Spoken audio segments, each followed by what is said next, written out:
back. How you feeling today, Bone? I can't say I'm feeling good or bad. I'm just here. All right.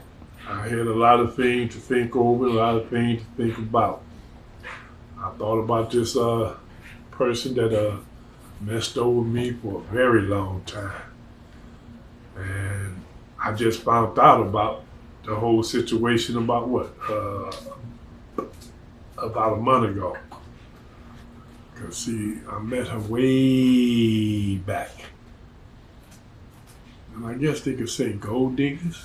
Because, thinking about that situation was just that I thought she was someone that I did truly care for her back then. I mean, I gave her anything she wanted. She never had need for anything. But see, somebody had called me and asked me to come over to Columbia. And I made the deal and said, yeah.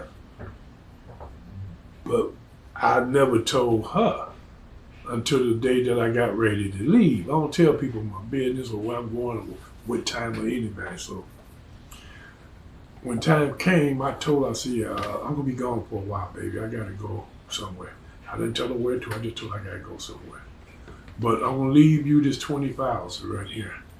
And if you want, you can take the house over on Washburn. I'll sign the power of attorney over to you. I showed it to her father. I explained to him. I gave her the money right there in front of him. So that way, he could help her and she'd look out for it. Of course, I was 3 years older than her, but at that time I didn't know. But I found out later, yeah, that I was 3 years older than her. But anyway, she had told me I told her the day I was leaving, she told me, well, what are we going to do about the baby I'm carrying? I said, what? That's when I found out she was supposed to be pregnant. I'm like, whoa, I can't cancel my plan, baby. I'm sorry. To cancel those plans, I'd be missing money like big dog because somebody want me to train their men. Well, train certain men that they have for, like certain things. They keep it on the down low. Plus they wanted me to like put in some work on somebody. Man, what the hell, Carlos Latis. But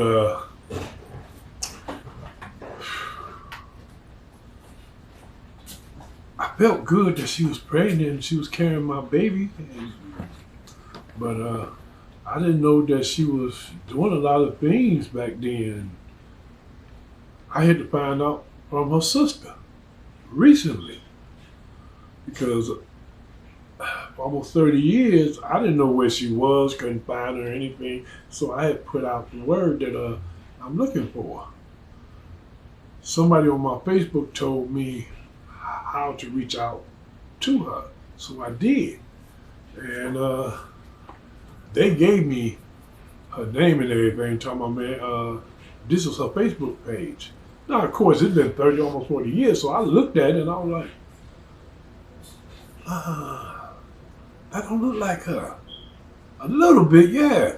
But then again, I thought, well, after 40, 30 years, she probably looked how she looked now. She done got old, But I sent her a friend request and, like she accepted. And that's when I sent her a picture of me and her. I sent about three different pictures that we had took back then. And I sent it to her and she was like, where you get them from, man? Who are you? I'm like, you don't recognize me in the picture? She said, that's you. I said, yeah, that's me. And that's you. She finally wrote back and said, no, that's my little sister. I'm like, huh? What you mean, little sister? I didn't know all her family members back then, because, like I said, I always stuck to myself. I never went out and hung out with nobody or went over nobody's house, because I trusted no one. But She told me that about her little sister. I was like, oh. What happened to her, like the baby she had? She told me his name, which I'm not going to say it over this, and told me that, well, like, that's when she told me that he looked just like his daddy. I was like, who, me? She said, no, his father. I didn't get into about who that's supposed to be this and that. But I did tell her, because I thought her oldest child was mine. She said, no. Her oldest child looked just like his daddy. I'm like, you seen my pictures, right? She said, yeah. The baby don't look like you. So, she sent me a picture of the boy. And I looked, well, I can't really tell because none of my kids really look like me but my son Nate Jr. And I'm looking, I'm like, okay, maybe I was wrong all these years. So me having my boy Jern, and she'd take her money every now and then, so she would never need or nothing. And he never said anything about it wasn't my baby or this and that. But then again, Jern was more like me. We don't hang around. We take care of business. Gave her the money, he left. But he did keep in contact. He sent me her address on where she was staying, and I wrote to her, and she wrote back. I got the letters to that she wrote back, and we talked and this and that. And once again, like I said, I don't like putting too much information out there because I don't want nobody else to get hold of it. So I never did ask how the baby. I just said, hopefully I'll be back there soon to hold, well, I did say baby, to hold the baby. And she never said, well, it ain't your baby or nothing. She just said, oh, okay, that would be nice. I'm like, oh, okay. But then I had to go into what I call it the jungle. I had to go in the jungle and do some things for Pablo. And after I finished that, it was almost like a half a year to a year sitting out there. I only met about 2 of his top people because, like I told him, I don't like to meet all your people or this and that, man. I'm a quiet person. I don't want people to get to know who I am in case I got to go for them. They won't never see it coming. But I used to hang out at his little ranch style home. I hung out there every now and then.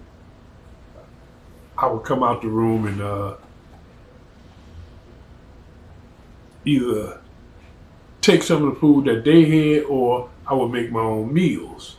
Most of the time, I was making my own meal because, like I said, there's 2 types of meat they're going to always sell in the can. And I know how to hook things up. So, basically,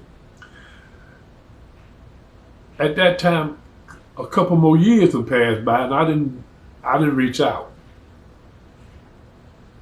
I did reach out to Jern. Jern told me, yeah, man, everything all right, and I've been taking her money by there, I was like, oh, okay, cool. I didn't even ask him, did he see the baby or nothing? I never asked. I just made sure that he had enough money to, take over there and so forth. He's the only one that I would trust with my money. I have tried to trust other members of my family. It didn't work out right. Gave one sister $50,000. She blew that buying crap, this and that ain't got nothing to do with me. So, that $50,000 was just gone. And to me, at that time, $50,000 wasn't nothing but like $50. So I didn't cry about it or weep about it, but I told her, when I send you money to hold, I sent it to you to hold, not spend. But she had bought some cars and some other things, but I never got it back, and I wasn't expecting to get it back at that time when she told me, he gonna get it back when he get his taxes. Like, yeah, right. Ain't nobody getting no $50 in tax back like that. He don't work like that. He don't have that type of income.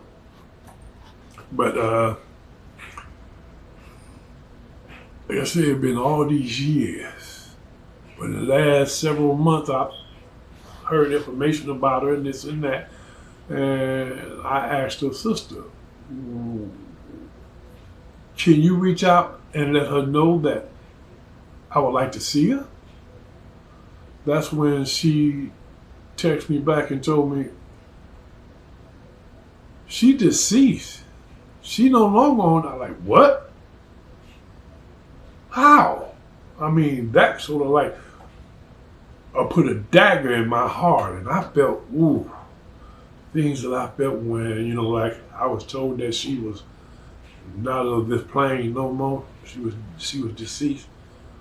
I asked her what happened. She told me that her daughter boyfriend killed her. My first thought was, okay, I'm gonna find out where he at or who he is. I'm gonna butcher him something real good. So basically, I just got off the phone and just left it like that.